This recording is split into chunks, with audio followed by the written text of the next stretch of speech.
čiste zemlje.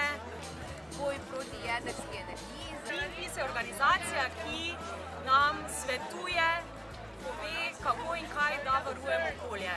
Če se vam zdi pomembno, da preidemo iz fosilnih goriv na obnovljive vire energije in zakaj? Ja, zato ker recimo fosilna goriva, vedno jih je manj. Vedno se zaloge manjšajo, za obnovljive vire pa jih lahko uporabimo večkrat.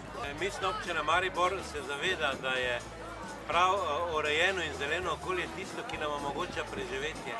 Del tega poslanstva izvršuje tudi vaša organizacija, ki poskrbi in opozarja na napake, ker jih mogoče v preveliki skrbi za profiti multinacionalke izvajajo in izkoriščajo, da so nekateri vidiki našega trajnega preživetja nebranjeni, nezavarovani, in je to tudi vaše poslanstvo, za kar je pravzaprav, bi rekel, v svojem osebnem imenu izrazil neko zahvalo.